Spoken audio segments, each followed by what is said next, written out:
विद्युत सर्ट सर्किटରୁ ଅଗ୍ନିକାଣ୍ଡ gas cylinder ଫାଟି 3 ଗୁରୁତର। ନୟାଗଡ଼ ଜିଲ୍ଲା ଭାପୁର ତହସିଲ କାର୍ଯ୍ୟାଳୟରେ କାର୍ଯ୍ୟରତ ମୁଖ୍ୟ କିରାଣୀଙ୍କ ସରକାରୀ ବାସଭବନରେ ଘଟିଛି ଅଘଟଣ। ରାତିରେ ପରିବାର ଲୋକ ଶୋଇଥିବା ବେଳେ ବିଦ୍ୟୁତ ସର୍ଟ ସର୍କିଟରୁ ଅଗ୍ନିକାଣ୍ଡ ଘଟି ଗ୍ୟାସ୍ ସିଲିଣ୍ଡର ଫାଟିଯିବାରୁ ଘଟିଛି ଭୟାବହ ଅଗ୍ନିକାଣ୍ଡ। ଗତକାଲି ରାତି 3ଟା ବେଳେ ଘଟିଛି ଏହି ଅଘଟଣ। ସୂଚନା ଅନୁଯାୟୀ ଭାପୁର ତହସିଲ କାର୍ଯ୍ୟାଳୟର ମୁଖ୍ୟ କିରାଣୀ କୈଳାସ ଚନ୍ଦ୍ର ଦାସ, ତାଙ୍କ ସ୍ତ୍ରୀ, 3ଟି ପିଲା ଓ ମା ଗତକାଲି ରାତିରେ ଶୋଇଥିବା ବେଳେ ତାଙ୍କ ମା ଶୋଇଥିବା କୋଠରେ ଲାଗିଥିବା ଟେବୁଲ ଫ୍ୟାନ୍ରେ ବିଦ୍ୟୁତ ସର୍ଟ ସର୍କିଟରୁ ନିଆଁ ଲାଗି ଚାରିଆଡ଼େ ବ୍ୟାପି ଯାଇଥିଲା। ପରିବାରର ସମସ୍ତ ସଦସ୍ୟ ଭୟରେ ଘର ବାହାରକୁ ଚାଲି ଆସିଥିଲେ।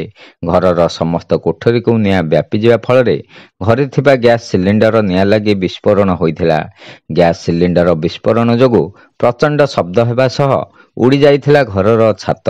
ଖବର ପାଇ ଭାପୁର ଅଗ୍ନିଶମ ବାହିନୀ ଘଟଣାସ୍ଥଳରେ ପହଞ୍ଚି ନିଆଁକୁ ଆୟତ୍ତ କରିଥିଲେ। ଏହି ଅଗ୍ନିକାଣ୍ଡରେ କୈଳାସ, ତାଙ୍କ ପତ୍ନୀ ଏବଂ ମାଙ୍କ ଶରୀର ବିଭିନ୍ନ ଅଂଶ ପୋଡ଼ି ଯାଇଥିବାରୁ ସ୍ଥାନୀୟ ଲୋକେ ସେମାନଙ୍କୁ ଭାପୁର ଗୋଷ୍ଠୀ ସ୍ୱାସ୍ଥ୍ୟ କେନ୍ଦ୍ରରେ ଭର୍ତ୍ତି କରିଛନ୍ତି।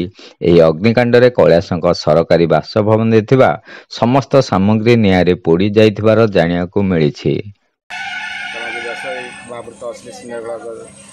अच्छी आम राति काली बसिकी आम 2टा साढ़े 2टा राति हठात मैंने सर्ट सर्किट फैन रु मैंने घर पोड़ी गैस टांकी फाटिकी भास्ट होम विकड़े बारीपट कबाड़ खोला था बोली बचीगलु ना रांधा पटे पटे आम आसपार पार भगवान दया कर मुझे पोड़ापोड़ी देहमुंड सब।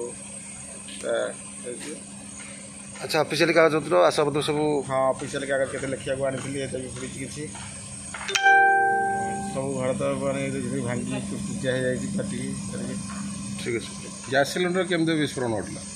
गैस सब आसबाब था पाखे गैस अच्छी आम हठात गेट बंद होगा एपटू बाहर पारूँ तेणु पोड़गला गैस टाँग फाटिला फुल गैसटा रोसे घर गैसटा बाहर कर फिंगिदेलु स्टक रूमटा जलीगला स्टक गैसटा जलीगला डगरी फाटिक सब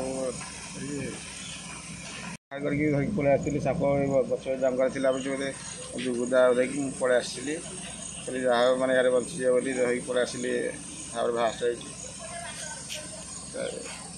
दमकल गाड़ी दमकल आसिक लेवल ना आउटे जहाँ अच्छी सब आहरी भास्ट होता आहरी रोसे घर भी भास्ट होता। हाँ, आम 6 जन परिवार समस्त कौन माने सुस्थ सुस्थ अच्छे बोर फटका मिसेस गांधी फटका मोर भी बेसी टी